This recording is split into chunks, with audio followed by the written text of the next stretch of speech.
जिला स्तरीय पूर्वतन मुख्यमंत्री नवकृष्ण चौधरी जयंती समारोह अनुगुल जिला सम्मिलनी कक्षठारे आज जिला स्तरीय पूर्वतन मुख्यमंत्री नवकृष्ण चौधरी जयंती समारोह अनुष्ठित हो जाइछि। ଏହି କାର୍ଯ୍ୟକ୍ରମରେ ମୁଖ୍ୟ ଅତିଥି ଭାବେ ଅତିରିକ୍ତ ଜିଲ୍ଲାପାଳ ପ୍ରତାପ ପ୍ରୀତିମୟୀ ଯୋଗ ଦେଇଥିବା ବେଳେ ସମ୍ମାନିତ ଅତିଥି ଭାବେ ଶାନ୍ତନୁ କୁମାର ସର, ଧରଣୀଧର ନାଥ, ଜିଲ୍ଲା ସୂଚନା ଓ ଲୋକସମ୍ପର୍କ ଅଧିକାରୀ କେ ଶ୍ରବଣ କୁମାର ଯୋଗ ଦେଇଥିଲେ। ପ୍ରଥମେ ପ୍ରଦୀପ ପ୍ରଜ୍ୱଳନ କରି ସମାରୋହକୁ ଆରମ୍ଭ କରିଥିଲେ। ସମସ୍ତ ଅତିଥିମାନେ ପୂର୍ବତନ ମୁଖ୍ୟମନ୍ତ୍ରୀ ନବକୃଷ୍ଣ ଚୌଧୁରୀଙ୍କ ଜୀବନୀ ଉପରେ ବକ୍ତବ୍ୟ ରଖିଥିଲେ। उच्च विद्यालय स्तर रे पूर्वर होइतिबा प्रतियोगितारे कृति प्रतियोगीଙ୍କୁ पुरस्कृत प्रदान करा जायतिला। एबे महाविद्यालय स्तर प्रथम संदीप खिला आसंता काली हमर कार्यक्रम जन्म जयंती नवेम्बर 23 तारिख दिन अछि।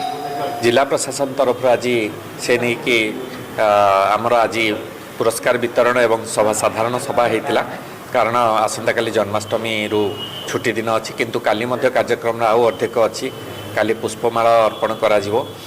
ए माटीर नवकृष्ण चौधरी मालती चौधरी से पूर्वतन मुख्यमंत्री स्वाधीनता संग्रामी जेते कहले तांको विषय कम पड़िबो। जननायक एवं से बाजीराव छात्रावासर प्रतिष्ठा करथिले। आउ चंपती मुंडा ठारे पोस्ट बेसिक स्कूल से मध्य प्रतिष्ठा करथिले।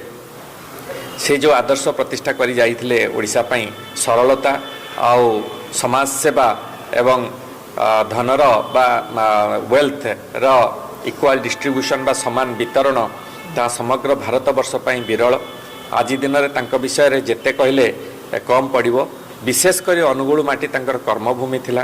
अनुगुल रो से अस्मितार प्रतीक एवं आज दिन रे आमे जो ये कार्यक्रम कलु जिला प्रशासन एवं आमर ज्ञानी गुणी सार आमर धरणीधर सार एवं शांतनु सर सार से मुख्य वक्ता रूपे रही से माने तांकर जहाँ सुचिंतित मतामत देले आमे तांकर स्मृतिचारण कलु एवं ये कार्यक्रम सबु वर्ष भली रहिबा। आगो आगो मध्य आहुरी ए विषय आमे केमती अधिक करि परिबु से विषय मध्य आमे पदक्षेप नबु।